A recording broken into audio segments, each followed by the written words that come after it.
Ever hear a whisper in the dark and think, that's a tomorrow problem? Welcome to Not My Ghost, Not My Problem, where hosts Jen and Kelly share listener-submitted ghost stories, haunted places, and chilling mysteries, all with a wicked sense of humor.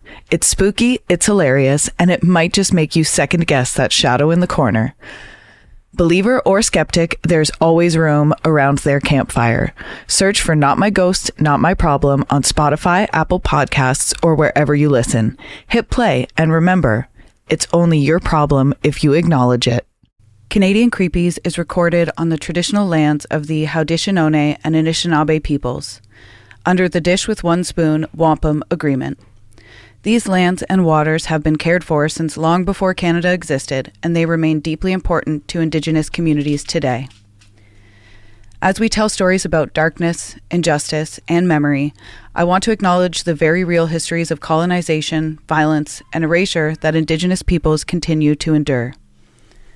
A land acknowledgement can't undo that harm, but it is a reminder to keep listening, learning, and supporting in truth and reconciliation in meaningful ways.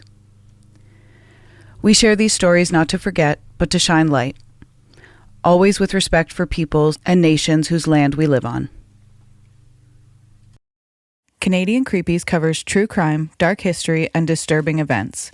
Some episodes may include graphic descriptions or sensitive subject matter. We do our best to handle every story with care and respect for those affected. That said, we sometimes use humor and sarcasm as a way to process heavy content, never to disrespect victims, survivors, or their families. Listener discretion is advised.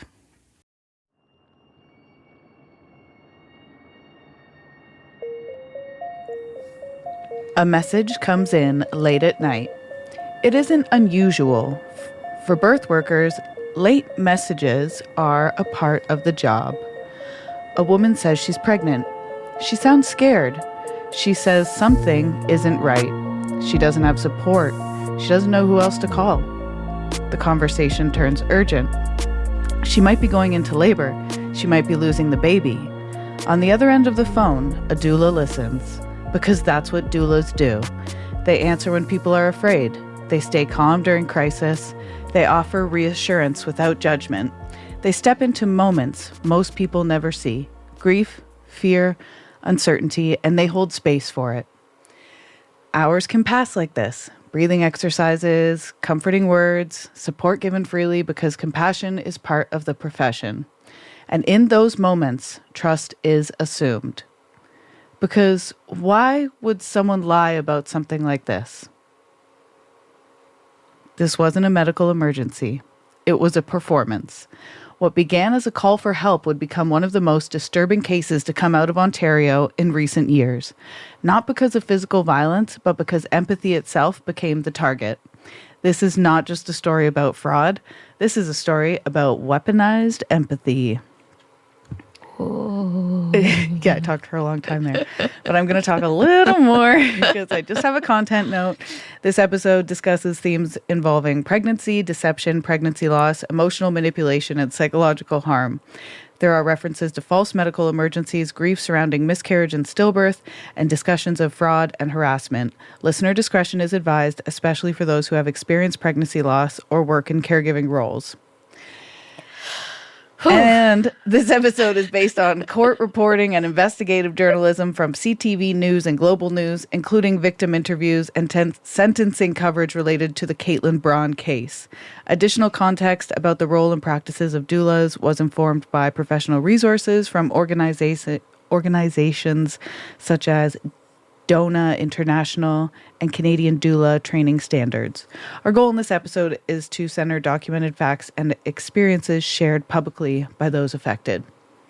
Hey. Hey, what's up? Hey, Amanda's here. What up, guys? I'm happy you're back. Me too. Kyle stinks. Stinks like smelly boy. He smells like boy. I've got some girl in here. And how was your Valentine's? It was very chill, very quiet. We're not big Valentine's Day people, so we just kind of got stuff to make homemade pizza and watched the ending of season 3 of True Detective. Oh, I love that. Mm-hmm. That's great. Low key like that. How was yours? Oh, well, busy? Busy. I worked a lot. I worked a lot of hours. Proud of those hours. Proud of my coworkers. It was very busy. It was awesome. And then I got like a day off. A day. Yeah, it's nice. I just need one. What else did I want to say? Oh, I'm still reading Witches in New York. I love that for you. I know. Due to Valentine's, I just Well, haven't yeah. had. I've just been crashing and just like watching TV and not doing much reading. But this morning I watched Handsome Devil, Charming Killer on Paramount Ooh. Plus. Did you see it? I haven't seen it yet, but I'm slightly familiar with the case. It's interesting.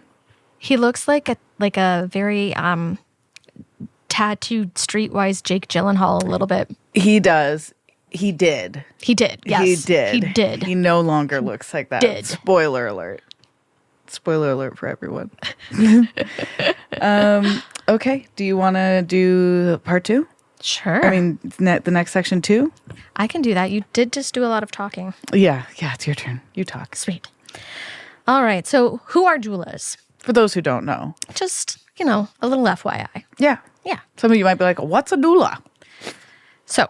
And how do you defraud one? Right? Yeah. This case was wild. Yeah. Is defraud the right word? Let us know. Yeah. Let us know. Trickery. Yeah. Trickery. Yeah. And how do you trick one? Yes. All right. So before we understand the deception, we need to understand the people who were targeted. Doulas are not doctors and they're not nurses. They are support workers whose role centers on the care during pregnancy, labor, and postpartum recovery. They're very sweet women. They're amazing. They just love pregnant people and babies and just want to make it just such a good experience. We love doulas. They are key components to society Yes. and are highly Look at you. undervalued. Wow, I love that sentence. For those in the back. Oh. Because women need that during birth. Yes. And it's something Because that... birth should be peaceful, not like violent. Yes. And not that it is violent, but in My some... headphones keep cutting out. Oh. Yeah. Weird. Oh, it's probably just because We're tangled. tangled.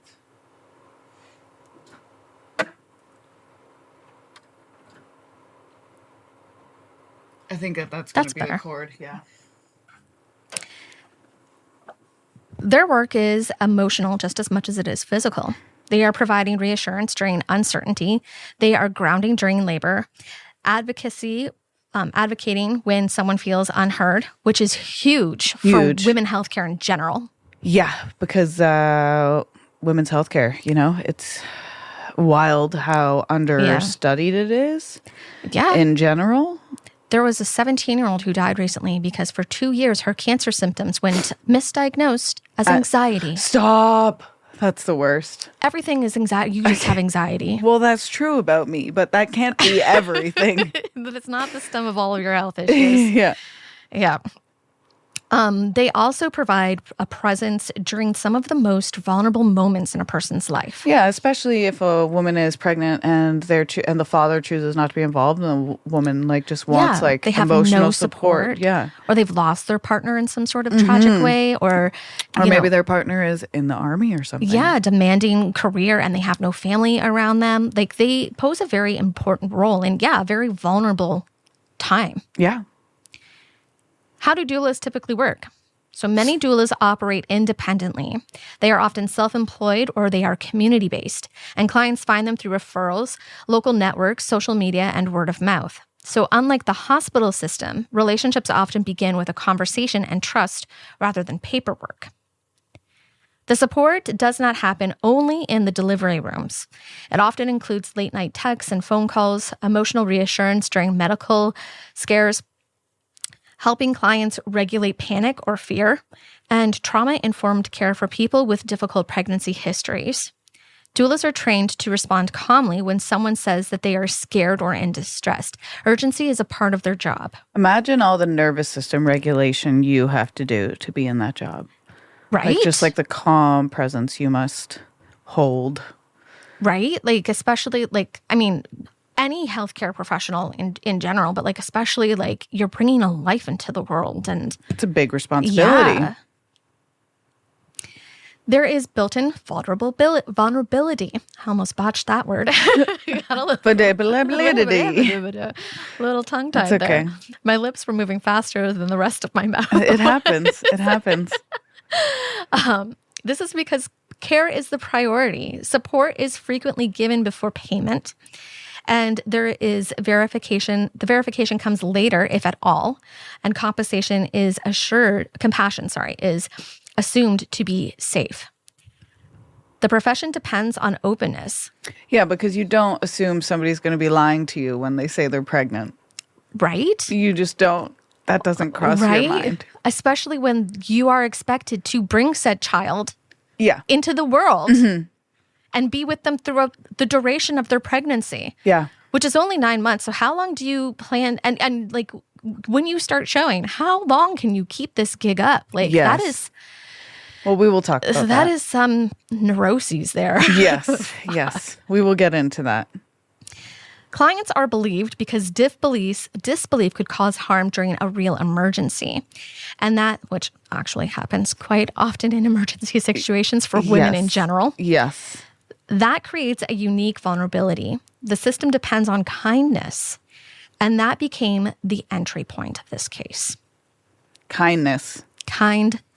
But keep being kind, folks. Yeah. This is not an episode meant to deter you from being kind to pregnant people. Right? No.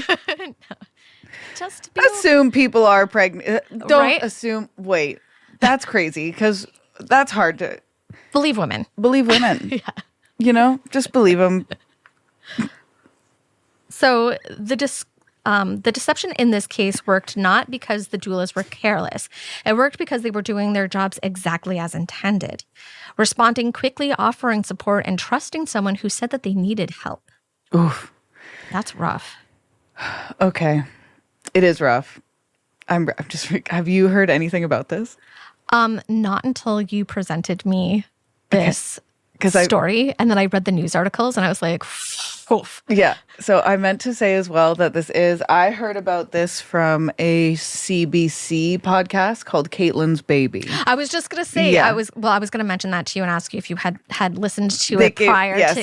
Yes. I was like, wow. So I think it's a 6-episode podcast for the listeners out there. Please listen to that as well. If you like, not like if you like it, but if you're intrigued by this case, that Caitlin's Baby, that podcast is, it really goes in depth with like interviews of the doulas and whatnot.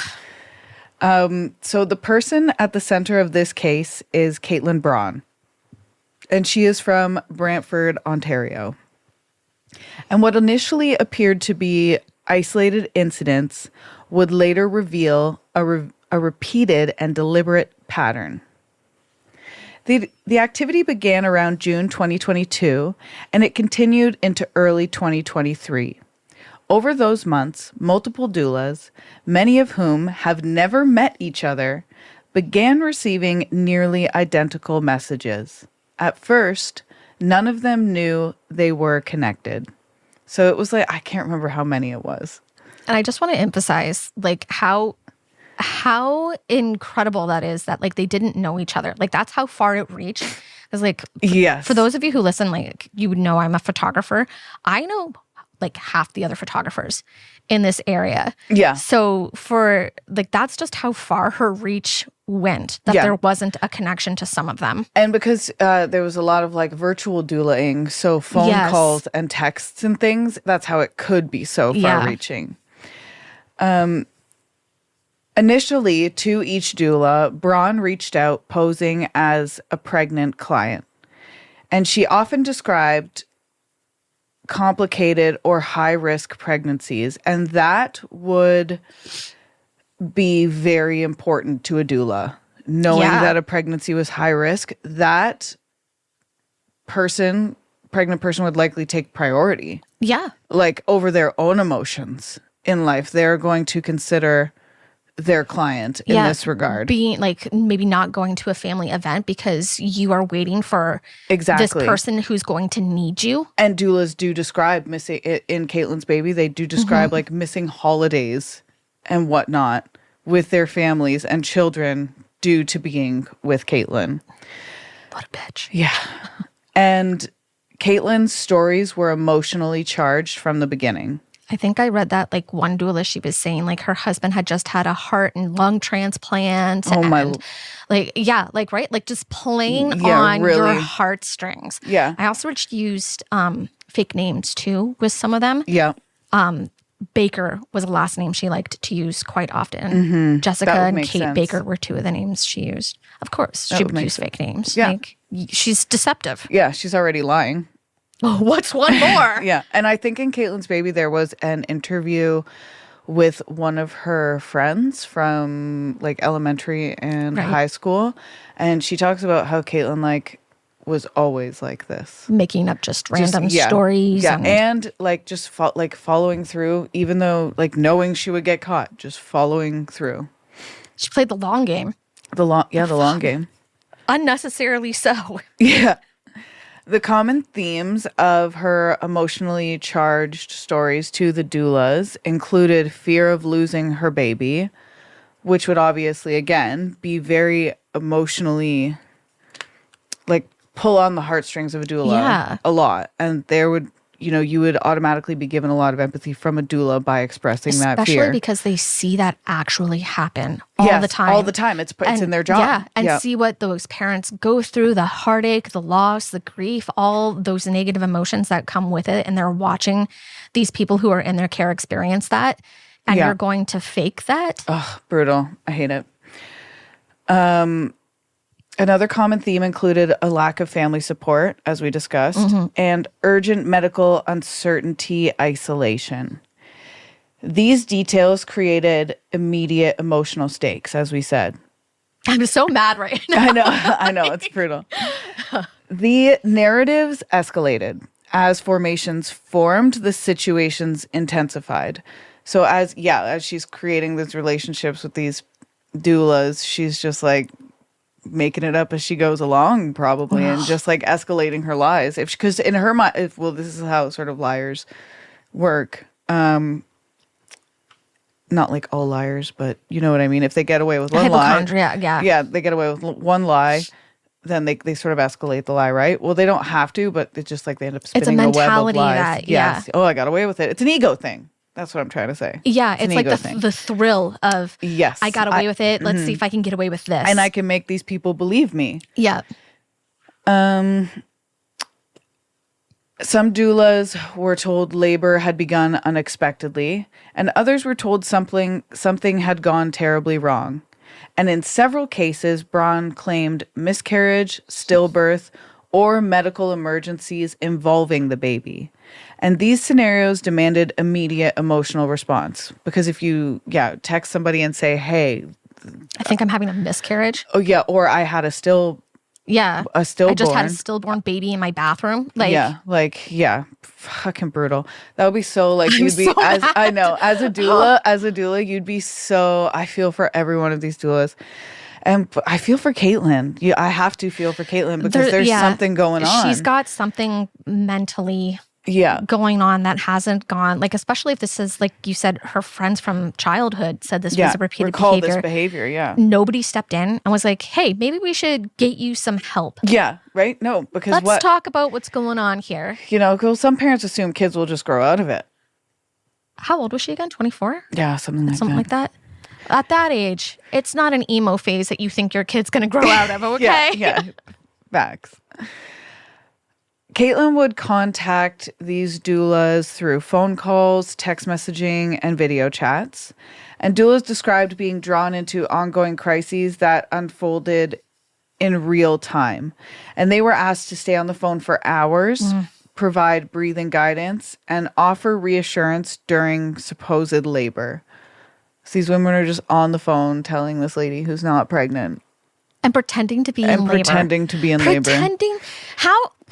Yeah, there's something wrong there. You gotta, our extended empathies to Caitlin and her family. And to these doulas, like I said. But everybody involved. This is just a wild circumstance and experience to have lived through. Some doulas later reported extended overnight calls, repeated emergencies, and intense emotional conversations. Several described hearing simulated distress, breathing patterns consistent with labor, and sounds suggesting physical pain or panic. And the goal with this wasn't medical care, it was emotional investment. You know, there's something about that makes it feel worse. So icky. Each doula believed they were helping a single vulnerable client. Only later did victims begin to compare experiences, similar scripts, similar timelines, and similar crises. What felt personal was actually repeated. This section is, just to be clear, this is not about, shock value. It's about understanding how Caitlin manipulated these doulas. Mm-hmm. The deception worked because it mirrored real emergencies closely enough to bypass doubt, because why would a doula even second guess the validity of someone claiming these medical emergencies and personal circumstances? Trust was built slowly, and urgency prevented questioning. Empathy did the rest. The lies were not random, they were structured, and they escalated carefully. And they relied on one assumption, that no one would fake something this serious, as we said. I mean, it's kind of like a rare case of Munchausen's. Yes. Or Munchausen's by well, there wasn't anybody to be proxy. No, so it would just be a Munchausen. It'd be Munchausen's, yeah. And usually it's like, I have cancer is a big one that they fake. Yeah. But I've never heard of someone faking pregnancies as a form of Yeah. Was she ever diagnosed as Munchausen's? I don't think from what I read she was. I don't believe so, no. But it's kind of... It's along those lines, yeah. That would be interesting. And again, that just goes to show the type of mental distress that she was in as well. So let's talk about the escalation of the situation here. Let's hear about it. Let's get into it. The pattern widens as months passed and more doulas began coming forward. What initially appeared to be isolated incidents became a network of victims. Investigators would later determine that more than a dozen doulas across multiple regions had been contacted. Many of them never met. Many had supported Braun independently, believing that they were helping someone in crisis. The scale changed how the case was understood. It was no longer a misunderstanding. This was repetition. Yeah, because it wasn't just one or two. It was multiple. You're doing it multiple. Across regions. Right? It must have been hard for her to keep up. Right. How do you have the time? What are you doing? Do you not go to work? I guess not. Do you not have a social life? Is she saying this to her? I guess not. That's the thing. She's lonely. So I think that's a part of it. Yeah, that's true. Because it's how do you maintain emotional friendships if you're always lying as well? And she, this is how she's figured out how to have it was the emotional intimacy in her life. Fuck. Yeah. Imagine being that That's her lonely. dopamine hit. I know, it's really sad. That's why I said we have to extend our deepest empathies to that woman. I'm in such a mix of emotions right now. It's a roller coaster. It's a roller coaster. Oh my God. Caitlin, if you're listening, we love you. Hope you're all right, girl. Yeah. And your family. I hope you guys are okay. There's no words. No. Yeah.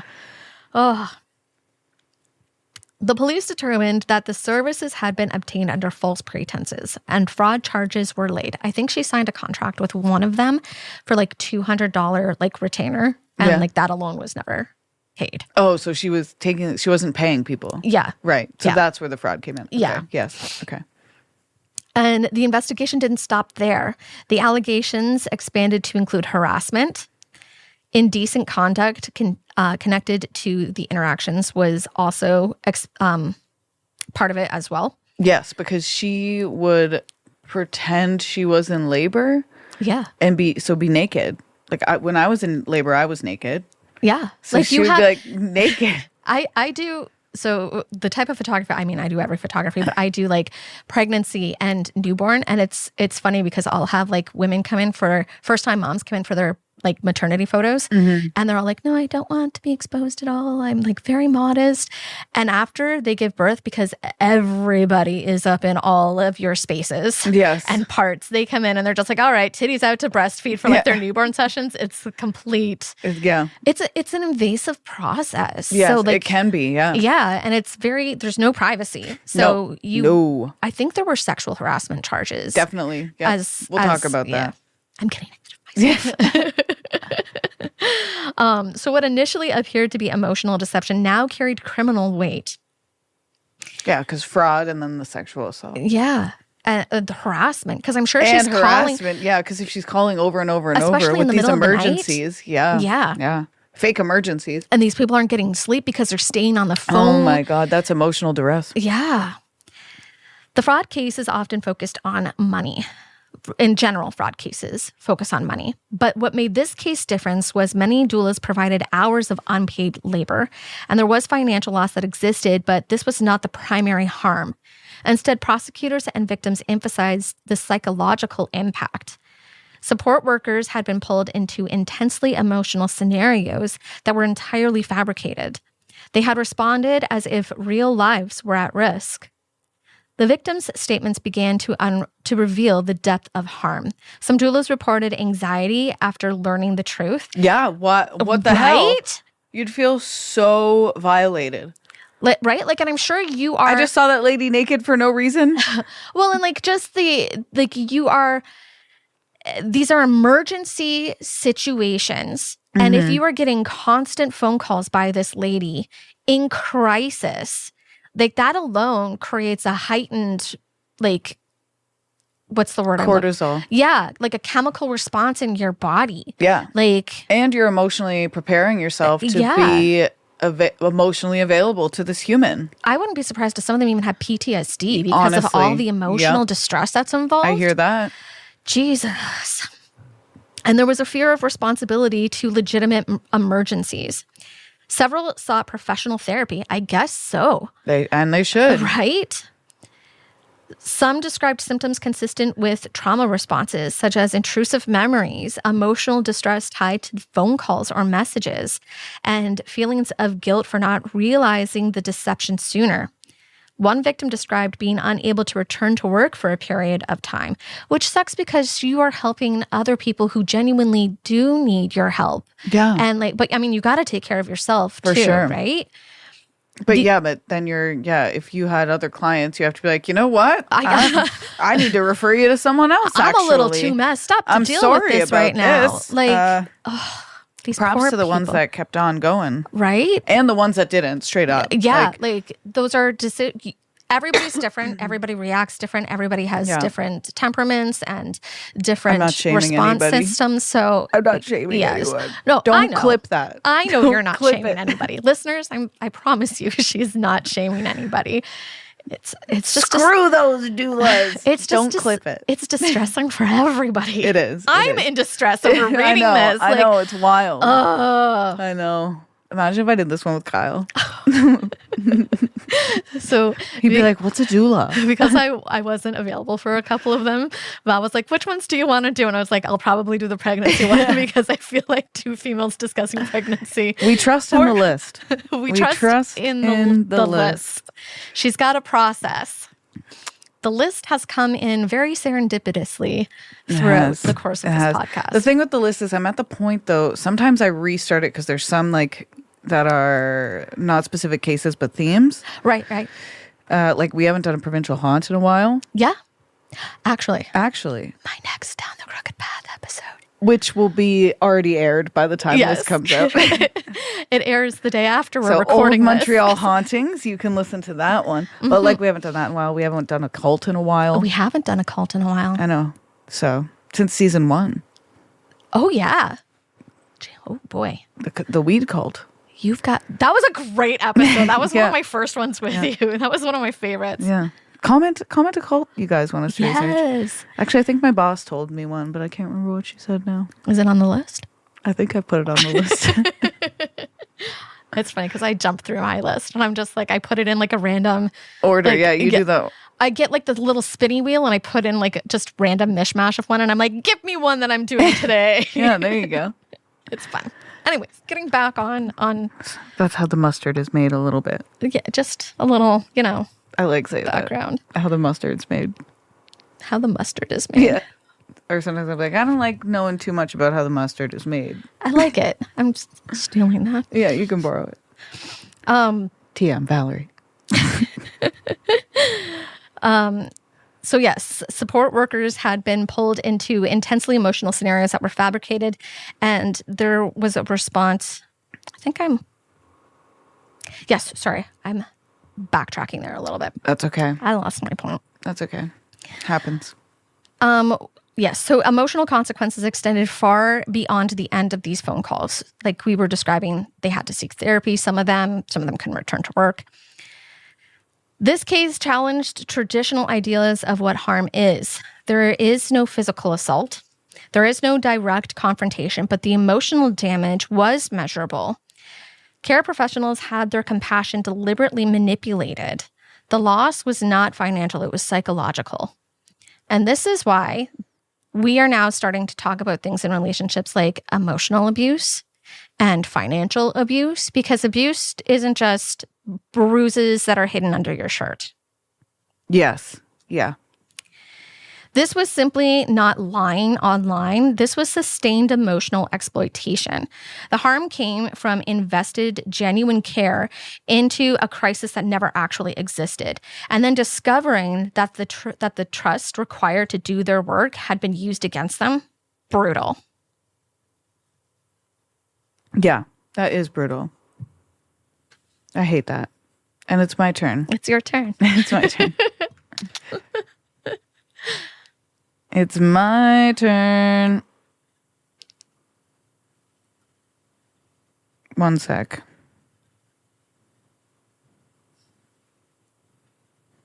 Okay. I'm 5. Okay. Yeah. So eventually the victims started piecing together that they weren't the only ones. Yeah. I think they started posting in Facebook groups and stuff and being like, if anybody encounters this woman, don't. Don't. Yeah. Don't. Just don't. Don't. For months, each doula believed she was alone in what had happened, and the interactions felt personal, private, and isolated. Because you wouldn't know how do you tell your mom that? How do you tell your friend or sister that? I think this woman was not pregnant. I mean, I'm such an overshare that I would definitely be like, so Valerie. Yeah, we'd have an episode. Am I crazy? Yeah. Or is this, like, am I making this up? Is this just in my head? Or is this like, what do you think? Here's why I think she's lying. Yeah. I'm such an overshare though. But like most people wouldn't, because again, it's a pregnant woman. Why wouldn't you? And it's traumatizing. Yeah. And trauma can feel embarrassing. Yeah. That's a lot of... There's a lot of shame. Completely different topic, but like a lot of substance abuse and mental health in general. Yeah, totally. It's it can feel embarrassing. Because there's a lot of stigmatism that shouldn't be there. Exactly. So the victims started to feel less isolated when they began speaking to one another online. Conversations started in professional groups and private messages. Stories sounded familiar. Timelines overlapped, and details matched almost exactly. What had felt like individual experiences began to look like a pattern, which is great for the victims because they're like, okay, I'm not alone. I'm not alone. And then that it's going to carry more merit with the police, especially because we're women experiencing crimes by a woman. So I don't know how serious they they don't take would take crimes that initial report. Crimes against a woman committed by a man seriously. Exactly. Yeah, Victims noticed repeating elements. Similar pregnancy complications, identical emotional language, urgent late-night crisis, and sudden tragic outcomes. The realization was unsettling, to say the least. They had not supported one vulnerable client. They had supported the same person.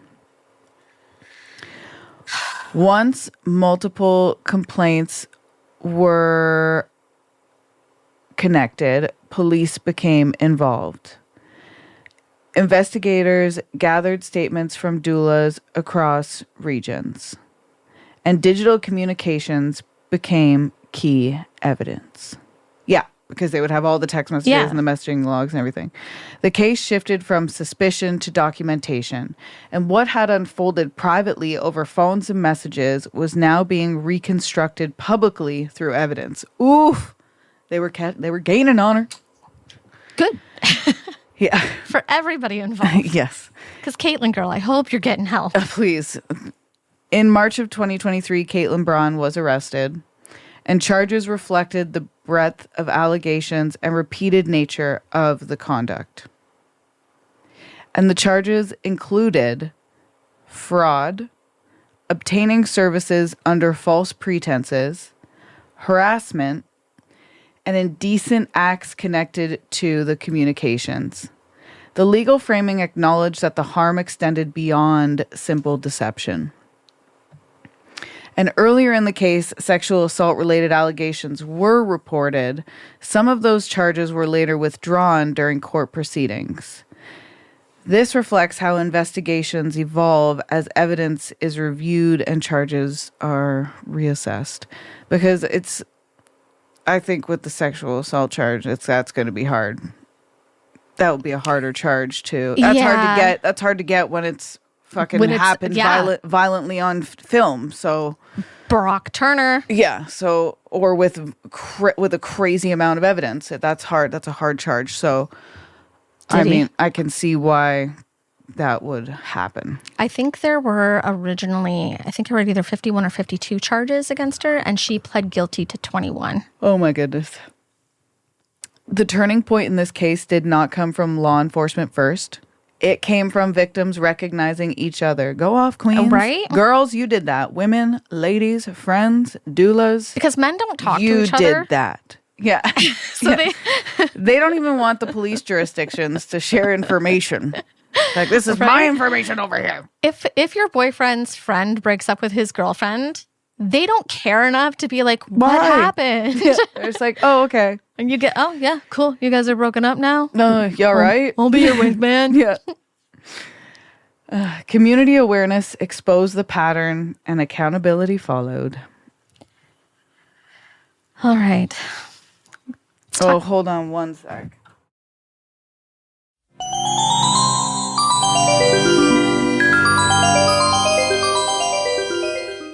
Support reproductive justice in Niagara. Niagara Reproductive Justice is a grassroots collective based in the Niagara region of Ontario, working to increase visibility and access to sexual and reproductive health care. They support people seeking abortion and other essential care by offering transportation, financial assistance, logistical help, and emotional support. Here's how you can help. You can make a one-time donation. Send an e-transfer to niagarareproductivejustice@gmail.com. Your support helps cover costs like gas for volunteer drivers, overnight stays, childcare, and other urgent needs. You can also support monthly via Patreon. Join their Patreon and support the cause month to month. It's patreon.com/Niagara Reproductive Justice. And you can volunteer your time. NRJ is always looking for volunteers to help with driving, outreach, admin support, and community organizing. If you're looking to make a real impact in the Niagara region, this is a great place to start. Contact them via email or DM them on Instagram or Facebook to learn more. You can find them on Instagram at Niagara Reproductive Justice and on Facebook at Niagara Reproductive Justice. Help amplify access to reproductive care right here in our own backyard. Whether you donate, volunteer, or spread the word, you're a part of the movement. You. Still haunting the same old fast fashion? Time to dig up something better with Back from the Dead Goods, a Canadian small business where forgotten threads get a second life and sustainability meets spooky. This isn't just upcycled clothing. It's resurrected fashion with an eerie edge. Handpicked, reworked, and revived, every piece is as unique as a ghost story whispered at midnight. And because you're a part of the Canadian Creepies family, you get an exclusive deal. Use code Canadian Creepies at checkout for 10% off. Find them lurking on Instagram, Etsy, and Poshmark. Links are in the episode description. Give your wardrobe a second chance at life, if you dare. Hey creeps, it's Valerie here, and if you're anything like us, you love capturing a moment, whether it's spooky, sweet, or somewhere delightfully in between. Let me introduce you to our go-to for stunning shots, darkroom photography, based right here in the heart of the Niagara region.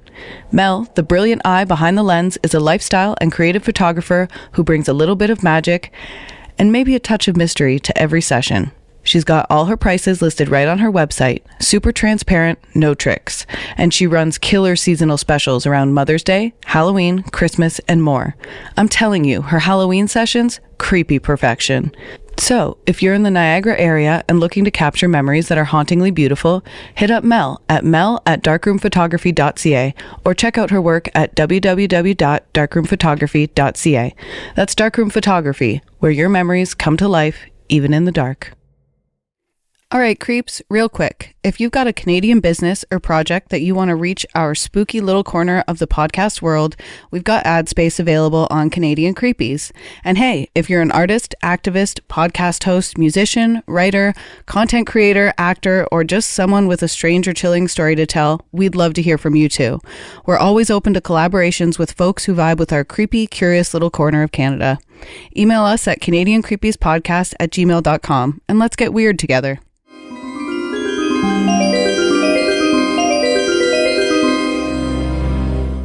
We are back, not that you will notice. That'll just be like a... But I did stop to take a brief phone call with my son and my son too. Son too. That's what he calls me. I love that. My ex-husband's new second son. Yep. That is my son too. He calls me mom too. So her son's brother. My son's and brother. My son's half brother. Yeah. Yes. I dig it. It's a good blended family. I like it. I like when blended families. We like each other. Yeah. Yes. Yeah. All right. So let's talk about the courtroom proceedings or courtroom reality. Yeah. What the hell happened up in there?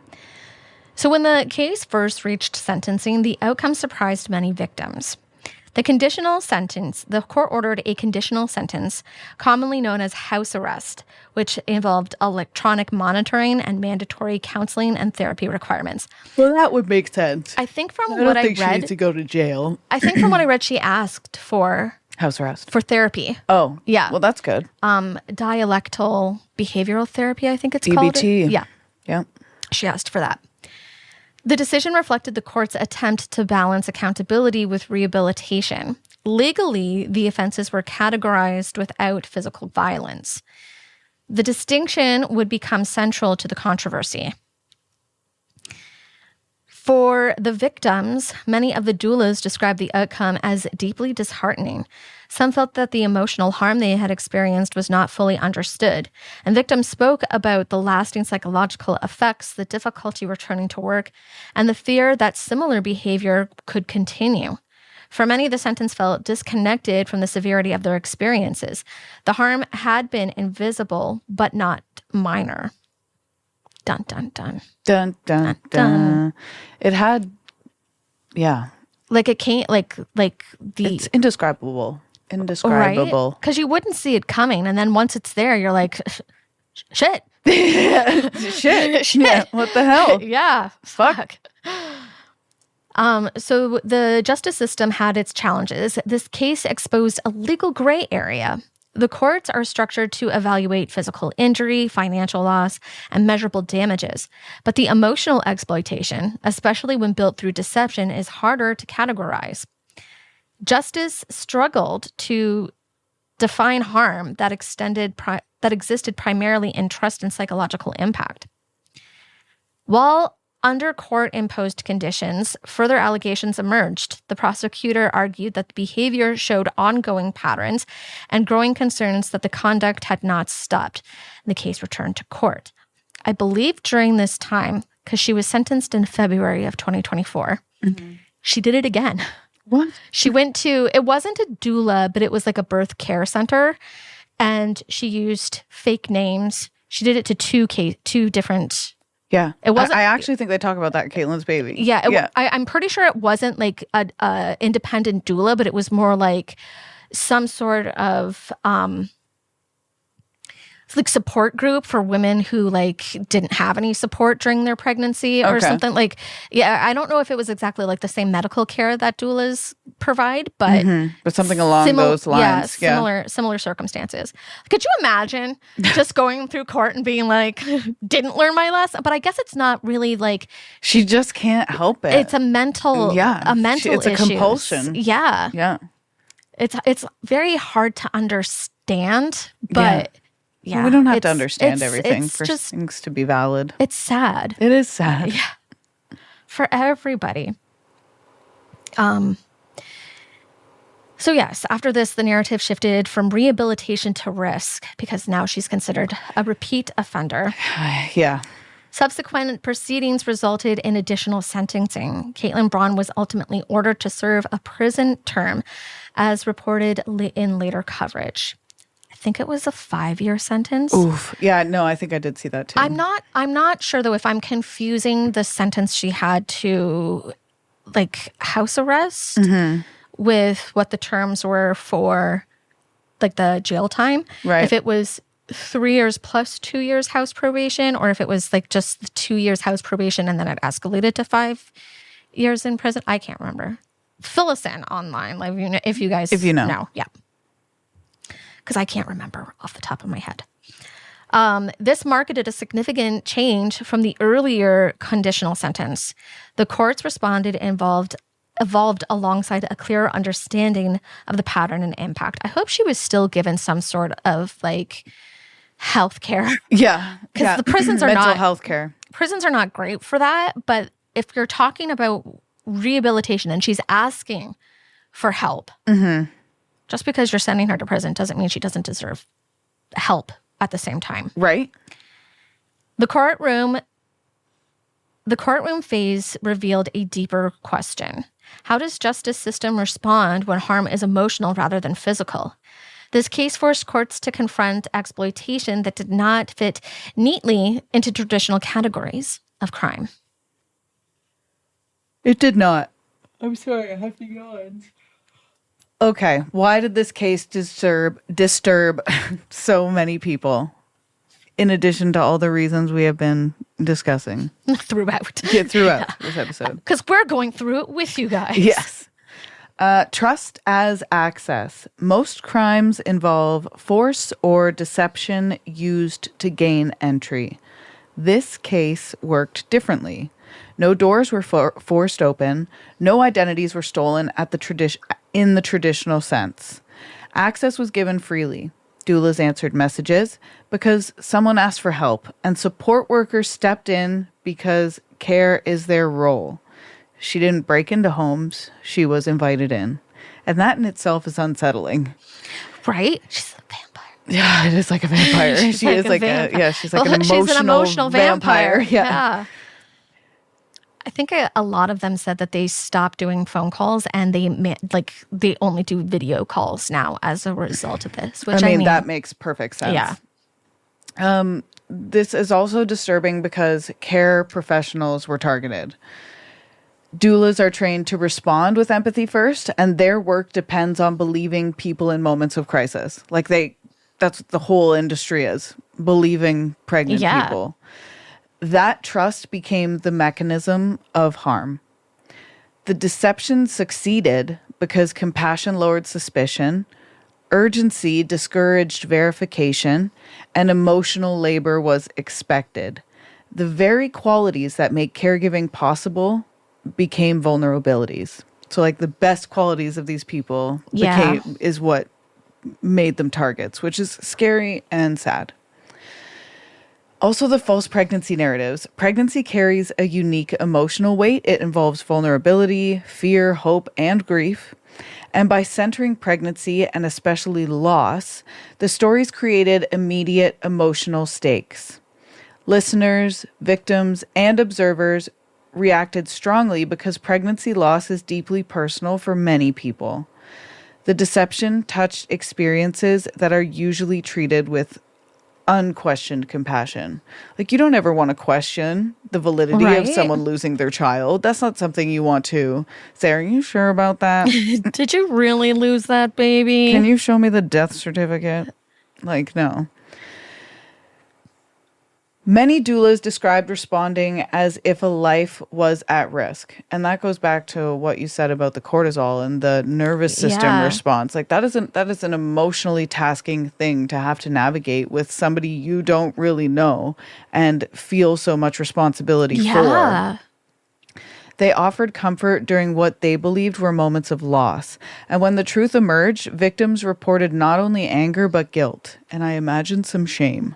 Yeah. Guilt for believing, guilt for caring, and guilt for questioning their own instincts afterward. The harm extended beyond the interaction itself, and it altered how some victims approached future clients, like you said. The public reaction often turned toward explanation. People asked, was this attention seeking? Was it compulsion like we touched on? Was it about control, which I never even thought about? Maybe it is about control. I think the first two it's a combination, healthy combination of both. Yes, of the attention seeking and the compulsion, because she did it again afterwards. Yeah. But this episode is, we're not trying to diagnose her. Yes. Because we're not professionals. We can only speculate, and that speculation is our opinion. Yes. And this is all alleged. What happens, what matters, the court, I could have smoothed that out great. The court addressed actions. Mental health speculation belongs to professionals, not storytelling. I just said that. Wow.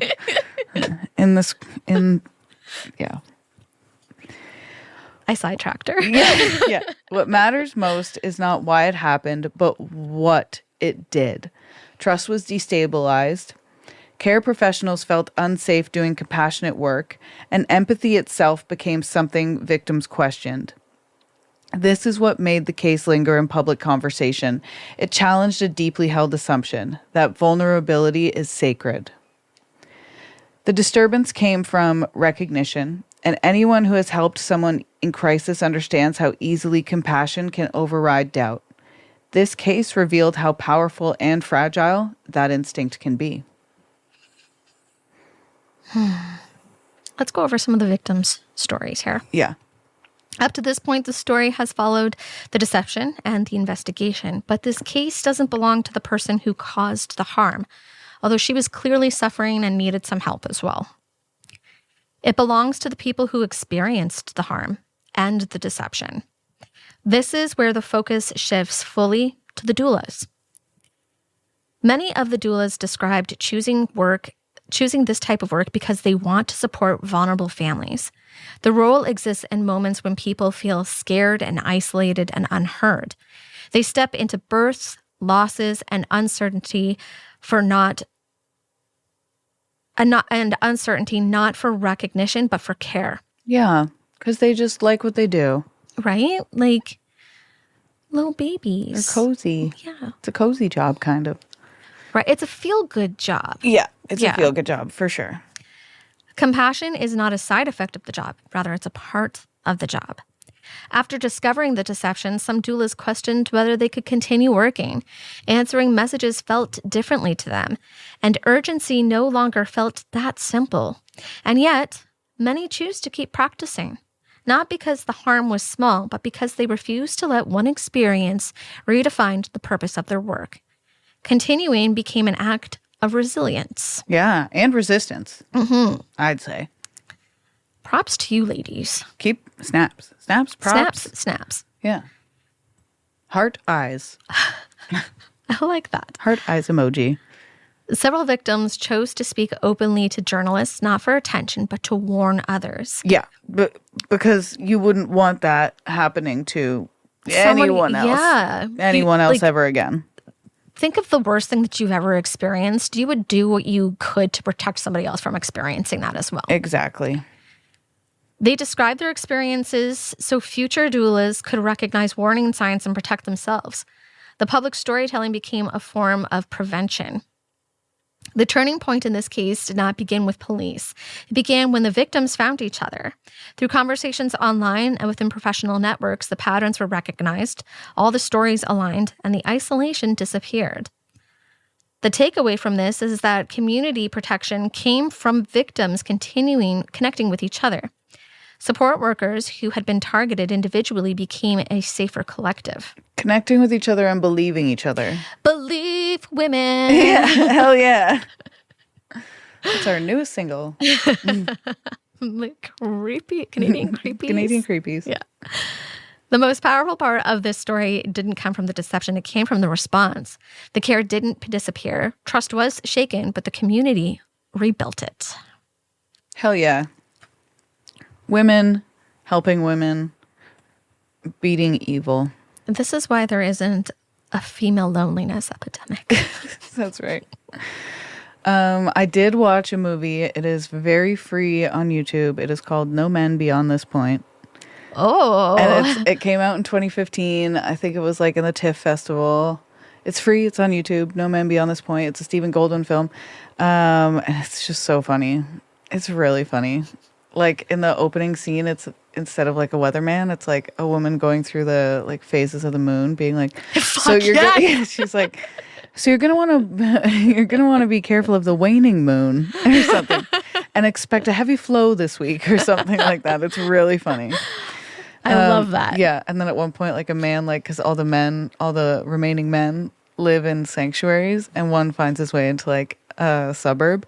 And this kid's like, Mom, there's a man out the window. And the mom like starts throwing rocks. She's like, get out of here, go. And he's like, wait, stop. I just want to talk to you. You're so pretty. Oh, so funny. Yeah, No Men Beyond This Point. It's very good. It's you know what? Funny. That's me. I'm like, what's the weather? Well, the moon is in this phase. That's right. Yeah, and we have bulk calming, yeah. which means that the spring weather should be here soon. Yeah, right. That was good. I dig it. Yeah. Actually, there was a thing I read recently on the study of the Wheel of the Year, which is like a pagan celebration, yes. like Samhain and Yule and all that. And it actually says that following that helps you produce like endorphins and happy chemicals. Good. And it's actually... I do feel happier right? after in bulk. It's better for your mental health. Yes, totally. to follow those celebrations. And I can see why. yeah, just like a healthier lifestyle to be more connected with what the earth is doing rather than the like Gregorian calendar. So. Yeah, I like it. Okay, let's have a little reflection time and ask some larger questions. I dig it. This case forces a difficult question. What happens when care itself becomes the resource being taken? Mm-hmm. Dun, dun, dun. Emotional labor is real work. Listening, comforting, and staying present during crisis requires energy and training. Yet, emotional support is often treated as invisible because it leaves no physical evidence. In this case, compassion became something that could be extracted repeatedly, not stolen through force, given freely, and then exploited. The relationships in this case existed almost entirely through phones and screens. Messages felt personal, conversations felt immediate, and emotional closeness developed without physical presence. Digital communication allows trust to form quickly, but it also removes traditional signals people rely on to assess safety. Tone replaces body language, and urgency replaces verification. The boundary between stranger and client becomes thinner. Empathy works because people assume sincerity. Most people do not question someone who says they are in medical or emotional distress because you would be a bad person if you did that. Yeah. If your first assumption was that someone in crisis was lying, that's morally corrupt in my books. Yeah. Thank you. And ethically, caregivers are trained not to. This case shows how empathy can be redirected against the very people offering help. Not because empathy is weakness, but because empathy assumes shared humanity. And the timing of this case matters because it was after the pandemic. When a lot of mental health crises and isolation, and we were doing a lot on our phones and screens. A lot of things shifted to online work, like people working remote more than ever now. A lot of big shifts. Totally. And after the pandemic, like you said, remote care expanded. virtual consultations increased, and support professions moved online. I actually had like a medical testing done, and she called and like went over everything on the phone with me. Like it wasn't a come in and sit down. It was a scheduled phone appointment that I spent half an hour on the phone going over like I'm okay. But like she went over and explained in like great detail what the results were and what they meant and what moving forward was. And it was all over the phone. Yeah. Well, I mean, that's great for the environment. I didn't have to go to Grimsby. Yeah. So that works out. Where was I? Okay. Many workers. Thank you. Many workers now provide services before ever meeting clients in person. Digital trust increasingly replaces physical verification. And that shift creates accessibility, but also new vulnerabilities. The larger fear this case leaves behind is not about one individual. It is about a question many people quietly ask afterward. How do we remain compassionate in a world where compassion can be manipulated? The answer is not less care, but better collective awareness.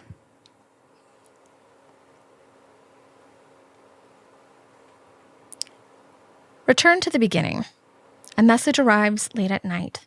Someone says they need help. They say that they're scared. They say something is wrong. And someone answers.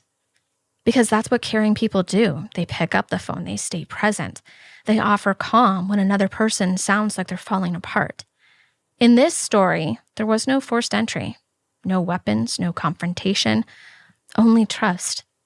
The harm did not come from violence. It came from the quiet expectation that compassion would always be safe. And yet, what this case ultimately shows is not the failure of kindness. It shows its power. Because even after betrayal, many of these people affected continued doing the work. They continued answering messages. They continued helping strangers. Not because trust was untouched, but because compassion, even when misused, still matters. The danger wasn't violence at the door. It was compassion that answered. Ready for the current case? I am. I never read these ahead of time. I always like walking into them blind and listening to you tell the stories. It's like a little story time for me. It is a story time. Story time with Miss Valerie. Yeah, that's right. It's like a dance teacher again. I love it. Hi, Miss Valerie. Hi. Okay, this current case is connected. Not connected, but it's similar vein. Similar vein. In 2024, Ontario Provincial Police charged a woman accused of posing as a licensed nurse. So same but opposite. Yeah. The opposite. This woman was pretending to know what she was talking about. Investigators allege, this is all alleged, she used forged credentials, falsified documents, and fake professional references. God, okay.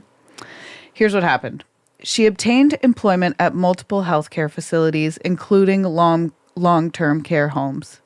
Staff and patients believed she was a legitimate healthcare professional, and she was able to work in caregiving environments despite not being licensed. That's terrifying. Yeah. Imagine if she was looking after your grandma, not knowing what she's doing. That's concerning, because there's a certain way you have to move older folks so that way you don't hurt them. That's my argument every time my parents are like, no, this person doesn't want to go into a home. You can't lift them. Yeah, and you don't know how to without. Yeah. The deception. So why did this case alarm authorities? This deception allowed direct access to vulnerable people. Mm-hmm. And patients accepted care without questioning credentials because, like a doula, you're a patient somewhere. You're not going to go, are you a real nurse? Especially in a setting where there would be a nurse. Yeah. And trust in medical professionals created immediate credibility. Police emphasized healthcare workers are often trusted automatically, and verification is not always immediate in urgent care settings. Like the case we explored today, harm did not begin with force. It began with perceived care. And authority and compassion became entry points. And trust can be exploited when help is expected. You know? As healthcare and support services expand beyond traditional settings, impersonation cases are increasing. So authorities, this is like a PSA. Authorities encourage verifying credentials, confirming licensing through official registries, and reporting suspicious behavior. This reminds me of a few years back, I hadn't seen my eye doctor in a while. Being diabetic, I'm supposed to see one several times a year. So I went to my doctor and I was like, oh, I was seeing this doctor. Can I get a referral back to him? He was like, absolutely not. This guy just lost his license. Oh my gosh. Because he was the head of optometrist or ophthalmologist in the Niagara region. What he was doing is he had two different options for LASIK eye surgery. One was more expensive. I don't know how you have a better option for LASIK eye surgery, but he had one. And so people would pay for the higher priced one, the better one, and he would give them the cheaper one. And wow. He got caught doing What an asshole. You're already making more than most of the population. Right?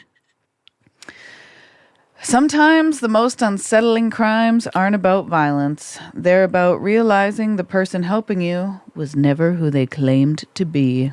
Or the person you're helping was never who they claimed to be. That's sad. That's sad. Very sad. But that's the end of Canadian Creepies. Now, on that sad note, do something happy. Eat an ice cream cone. Have a nice hot chocolate. Watch a show you like. Pet a dog if you like dogs or cats. Pet your animals. Find an animal to pet.